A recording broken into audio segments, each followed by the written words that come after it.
Hello, I am Vaishnavi और आज हम स्टार्ट करेंगे फ्रॉम क्लास 7 चैप्टर 2 जो है एक्सप्लोरिंग सब्सटेंसेस, एसिडिक, बेसिक और न्यूट्रल। तो अभी तक आपने पढ़ा होगा कि एसिडिक मतलब क्या होता है, जो एसिड फॉर्म में होता है, जो बहुत ज़्यादा कॉन्सेंट्रेटेड होता है, अगर आपके स्किन पे गिरे तो जल सकता है। बट इस चैप्टर में हम लोग पढ़ेंगे कि एसिड्स जो होते हैं वो कंज्यूम भी कर सकते हैं। यस, हम लोग एसिड को कंज्यूम कर सकते हैं। बेसिक जो चीज़ें होती हैं वो डेली डे लाइफ में हम यूज़ भी करते हैं। और इवन हम लोग पढ़ेंगे कि न्यूट्रलाइजेशन मतलब क्या होता है। न्यूट्रलाइजेशन जो हम लोग डेली डे लाइफ में कैसे यूज़ कर सकते हैं ताकि एसिड और बेसिक के कंपोनेंट्स को हम लोग थोड़ा सप्रेस कर सके। यानी कोई भी चीज़ में एसिडिक ज़्यादा बढ़ गया तो भी प्रॉब्लम हो सकती है, कोई चीज़ में बेसिक ज़्यादा बढ़ गया तो भी प्रॉब्लम हो सकता है। आज इस चैप्टर में हम लोग यही पढ़ेंगे कि हम न्यूट्रलाइजेशन कैसे करेंगे और एसिड और बेसिक सब्सटेंसेस क्या होते हैं। ओके, तो सबसे पहले टॉपिक 2.1 जो है हमारा नेचर अवर साइंस लैबोरेटरी, जिसमें हम लोग देखेंगे कि लिटमस पेपर कैसे एज ए इंडिकेटर वर्क करता है। तो हम लोग इसमें एक एक्सपेरिमेंट करेंगे जिसमें कुछ सैंपल्स हमें कलेक्ट करना है, जैसे लेमन जूस, सोप सॉल्यूशन, आंवला जूस, ये सारे सैंपल्स कलेक्ट करना है। और फिर ब्लू लिटमस पेपर हमको स्ट्रिप्स में कट करने, स्मॉल पीसेस में, and then spread the pieces on a clean dry white tiles. उस पर स्प्रेड करके using a dropper put one drop on each of the samples. अगर हम डालेंगे सैंपल्स तो हमें पता चलेगा कि लिटमस पेपर का कलर जो है वो चेंज हो रहा है। तो कैसे में चेंज हो रहा है कलर, तो वो अभी हम लोग देखेंगे। सो इन दिस एक्सपेरिमेंट अब हम देखेंगे कि जो लिटमस पेपर का कलर है वो कैसे चेंज हो रहा है। जैसे हमने देखा कि टाइल्स पे लिटमस पेपर हमने फैला दिया, तो अब हम लोग जब सॉल्यूशन डाल रहे हैं लाइक लेमन जूस या आंवला जूस, तो वो बहुत सॉर होता है, वो एसिडिक होता है नेचर में, जिसके वजह से अगर हम blue litmus paper acidic solution में डालेंगे तो वो कन्वर्ट हो जाएगा इनटू रेड कलर। वैसे ही अगर हम लोग रेड लिटमस पेपर डालेंगे इन द बेसिक सॉल्यूशन तो वो कन्वर्ट हो जाएगा ब्लू कलर में। और वैसे यूनिवर्सल अगर पेपर होता है, जैसे यूनिवर्सल इंडिकेटर के लिए, तो वो हमें परफेक्ट पीएच बताएगा, पीएच अपना बताएगा बैलेंसिंग, कि वो कौन सा बेसिक सॉल्यूशन है कि एसिडिक सॉल्यूशन है। सो अब हम आते हैं इंडिकेटर्स पे।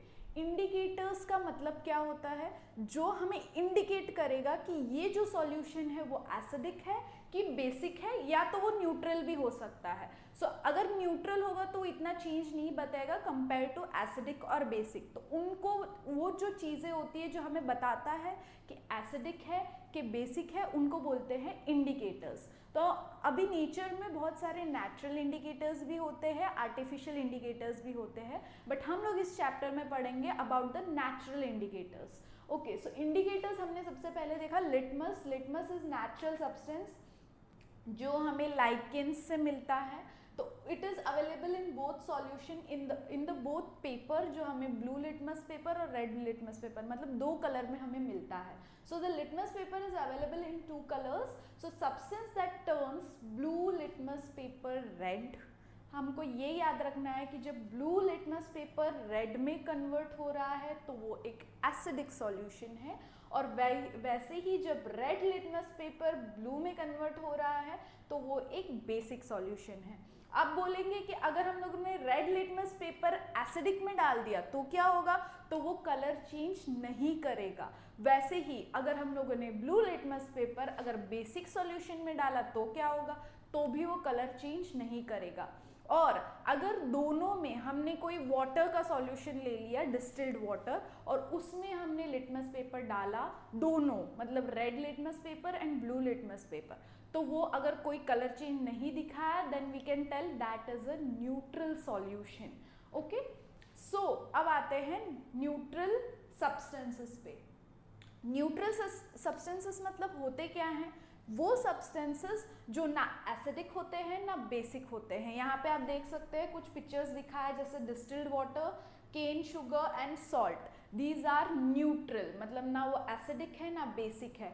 सो these substance are said to be neutral because they are neither acidic nor basic. So substance which are neither acidic nor basic in nature are called neutral substance. आपका ये definition है, आपको याद रखना है कि जो ना acidic होता है ना basic, it is neutral. If the solution of substance in water does not change the color neither blue or red, तो वो हो गया आपका neutral solution. अब हम लोग पढ़ेंगे फ्रॉम टॉपिक 2.1.2 जो है red rose as a indicator. Again this is a natural indicator. So इसको कैसे बनाना है, तो हमें कलेक्ट करना है कुछ fallen petals, fistful of petals हमें कलेक्ट करना है और उसको एडवाइस किया गया है वो प्लग करके हमें लेना है और फिर उसको मोटर पिस्टल में क्रश करना है. क्रश करने के बाद उसको एक ग्लास टम्बलर में रखो, pour some hot water into the glass tumbler और उसको इंश्योर करो आप क्रश्ड हो फ्लावर्स, क्योंकि उसमें से जो रेड कलर है वो रिलीज हमको करवाना है. Now filter that red colour जो सॉल्यूशन मिला है उसको फिल्टर आउट करना है फ्रॉम द पेटल्स. तो जो रेड हमें सॉल्यूशन मिला उसके थ्रू हम इंडिकेटर के जैसे यूज़ कर सकते हैं, जैसे आप इस डायग्राम में देख सकते हैं कि उसको एज अ इंडिकेटर हमने यूज़ किया. Now place 10 to 20 drops of prepared red rose हमें 2 टेस्ट ट्यूब में ले लेना है. Now add 20 to 30 drops of lemon juice in each test tube. अगर हम लेमन जूस डालेंगे और सोप सॉल्यूशन, इसमें 2 चीज़ें यूज़ की है, लेमन जूस और सोप सॉल्यूशन. जैसे कि यहाँ पे लेमन जूस डाला, आप देख सकते हैं कि वो जो कलर चेंज हुआ है that is little bit of reddish orange colour. And जब वो सोप सॉल्यूशन डाला है वही रोज सॉल्यूशन में, तो वो चेंज हुआ है इनटू ग्रीन कलर. तो ये एज अ इंडिकेटर वर्क करता है. यानी अगर कोई और सॉल्यूशन भी आप अगर ले फ्रॉम आउटसाइड और उसको रेड रोज वाले सॉल्यूशन में डाले, तो वो जो अगर एसिडिक हुआ तो वो चेंज हो जाएगा इनटू रेडिश ऑरेंज, और अगर बेसिक हुआ तो वो कन्वर्ट हो जाएगा into green colour. Okay, so some other examples जो हम यूज कर सकते हैं वो है beetroot, purple cabbage, turmeric as a indicator. Turmeric as a indicator हम लोग आगे भी अभी लर्न करेंगे कि how it is used as a indicator. Now there is a fascinating fact. एक ऐसा फ्लावर है जिसका नाम है हाइड्रेंजिया, जो कूलर क्लाइमेट्स में ग्रो होता है, हिमालयन रीजन में या नॉर्थ ईस्ट स्टेट्स के एरिया में ग्रो होता है. So it gives flower of different colours depending on the nature of soil. मतलब नेचर ऑफ सॉइल के हिसाब से वो डिफरेंट कलर ऑफ फ्लावर्स देता है. So it is very good fascinating fact about this. So acidic soil produces blue coloured flower. अगर acidic soil होगा तो ब्लू कलर फ्लावर करेगा, और बेसिक अगर हुआ तो वो एक पिंकिश कलर और रेडिश कलर में फ्लावर को ग्रो करता है. Okay, now coming to the topic 2.1.3 जो है टर्मरिक एज अ इंडिकेटर. तो टर्मरिक को हम एज अ इंडिकेटर कैसे यूज कर सकते हैं. So it is bright yellow powder obtained from plants which contains a yellow dye. Now turmeric is used as a indicator in the turmeric paper. तो turmeric को paste हमें बनाना है. Normally paste बना के उसको एक पेपर में वाइट शीट में उसको स्प्रेड कर देना है, और then we can cut it into smaller strips. अगर हमने स्मॉलर स्ट्रिप्स में कट कर लिया तो it can be used as a indicator. Okay, turmeric turns red in basic solution. अगर हमने सोप सॉल्यूशन में डाला तो वो रेड कलर में चेंज होगा, और अगर हमने उसको नॉर्मली एसिडिक सॉल्यूशन में डाला है तो वो कन्वर्ट हो जाएगा इनटू येलो कलर ओनली, मतलब वो इतना कलर चेंज नहीं बताएगा. Okay, now again another fascinating fact is that turmeric को गोल्डन स्पाइस बोला गया है. राइट, तो turmeric is a member of ginger family जो अंडरग्राउंड हमें मिलता है. So a common spice daily used in daily household. So it is being research for benefit beyond the taste. उसका taste के अलावा भी बहुत ज़्यादा बेनिफिट्स हमको पढ़ने में आया है, जैसे वो इन्फ्लामेशन पे, हमारे बॉडी के इन्फ्लामेशन पे वर्क करता है. आयुर्वेदिक मेडिसिन में भी इसको टर्मरिक को बहुत ज़्यादा यूज़ किया गया है. Also, it is considered having numerous health benefits in medicine. Some substances whose order change in acidic or basic medium, these are called the olfactory indicator. यानी कि कुछ substances जो order change करते हैं acidic में या basic में, उसको बोलते हैं olfactory indicator. यानी हमको smell के through वो पता चलता है. अब हम पढ़ेंगे about a scientist whose name is Acharya Prafulla Chandra Ray, is known as a father of modern Indian chemistry, क्योंकि उन्होंने केमिस्ट्री में बहुत सारे डिस्कवरीज किए थे, प्लस उन्होंने बहुत ज़्यादा स्टडी भी किया था. So he earned a doctorate in chemistry in United Kingdom and return again back to India. So he contributed towards advancing scientific research. India में केमिस्ट्री के बारे में, रिसर्च के बारे में उन्होंने बहुत ज़्यादा कंट्रीब्यूट किया था. So he first started the pharmaceutical company in India and field through which he is writing on the history of medicines in 1901. So he was a person rooted in Indian culture, knowledge, tradition. तो उसने बताया था कि normally जो हम लोग Indian languages में educate हमको स्टूडेंट्स को करना चाहिए ज़्यादातर. And through his writing on the history of chemistry in India, he highlighted the achievement and expertise of ancient Indian scientists. He also made people aware कि ancient Indian scientists ने बहुत ज़्यादा Ayurvedic medicines में work किया हुआ है. Now coming to the topic 2.2, what happens when acidic substance mixes with the basic substance. यानी acid और बेस हमने नॉर्मली मिक्स कर दिया तो क्या कन्वर्ट हो जाएगा. मैंने स्टार्टिंग ऑफ द चैप्टर में भी एक टॉपिक बोला था जो था न्यूट्रलाइजेशन, न्यूट्रल. तो यस, अगर हमने एसिड और बेसिक को इक्वल अमाउंट में कोई कंटेनर में डाला तो it will convert into neutral. So हम उसी के बारे में एक एक्सपेरिमेंट करेंगे. Take 1 drop of lemon juice into the test tube, add around 20 drops of water in it and observe the color. तो कलर उतना ज़्यादा चेंज नहीं होगा, नॉर्मली लेमन जूस का कलर थोड़ा रहेगा. add drops of blue litmus solution in it. do you observe any color change? blue litmus solution डाला तो रेड में कन्वर्ट हो जाएगा, right. now slowly add drops of lime water. यहाँ पे लाइम वाटर की बात करें, लेमन वाटर की नहीं. Lime water to the test tube with the help of dropper and swirl well. what do you observe? क्या वो कलर चेंज कर रहा है अगर हमने लिटमस पेपर डाला तो?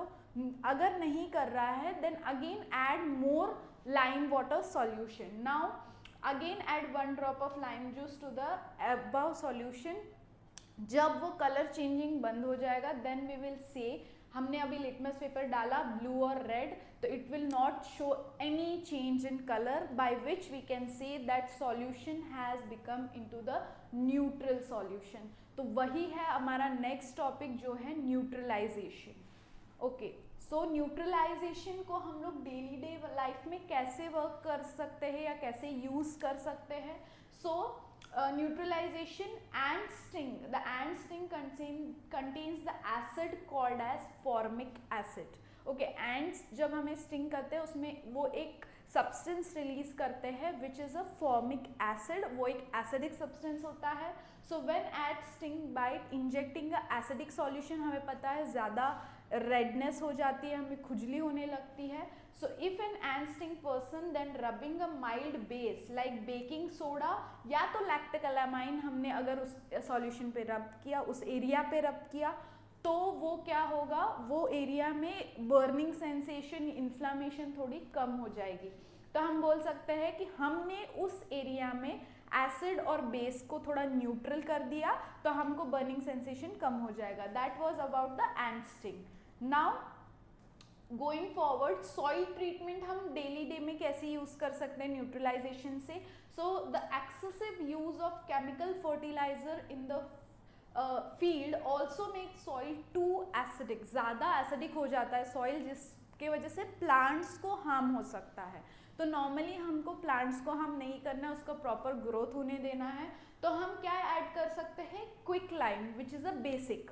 तो क्विक लाइम हमने अगर उस एरिया में, उस फील्ड में ऐड किया तो it will become neutral for a time और फिर वो प्लांट्स का प्रॉपर ग्रोथ हमें देखने मिल सकता है. ओके, क्विक लाइम को स्लेक लाइम भी बोला जाता है. Now coming to the acidic soil. So acidic soil का लो पीएच होता है, लाइक एट द पीएच हम देखेंगे कि पीएच स्केल में एसिडिक कहाँ लाई करता है, बेसिक कहाँ लाई करता है और न्यूट्रल कहाँ लाई करेगा. सो नॉर्मली एसिडिक सब्सटेंसेस ना 0 to 7 के बीच में, नॉट 7, 6 तक, 0 to 6 के बीच में एसिडिक सब्सटेंसेस होते हैं. About that like after 7, 8 to 14 तक बेसिक सब्सटेंसेस. तो हम लोग बेसिक सब्सटेंसेस को दूसरा भी नाम देते हैं which is called alkaline solution या अल्कलाइन, और स्लाइटली एसिडिक और न्यूट्रल होता है यहाँ से यहाँ तक, और 7 मतलब neutral, and before 7 which will be a acidic form of the substance. Okay, now factory waste. तो फैक्ट्री वेस्ट हमें पता है डिस्कार्ड मेनी फैक्ट्री कंटेंट जिसमें एसिडिक सब्सटेंसेस होते हैं जो हार्म कर सकता है एक्वेटिक लिविंग ऑर्गेनिजम्स पे। सो लेक, पॉन्ड, रिवर वो फैक्ट्री वेस्ट जो है वह वहाँ पे डालते हैं। So normally the acidic factory waste should be treated with basic substance to neutralise them before discarding, यानी एसिडिक सब्सटेंस जो फैक्ट्री वेस्ट से निकल रहा है उसको बेसिक सब्सटेंस के साथ ट्रीट करना चाहिए और फिर हमें उस पॉन्ड में, रिवर में रिलीज करना चाहिए ताकि वो एक्वेटिक ऑर्गेनिज्म के लिए हार्मफुल ना हो। सो अभी ये चैप्टर का हमने किया and. So this was the chapter exploring substances acidic, basic and neutral. Thank you.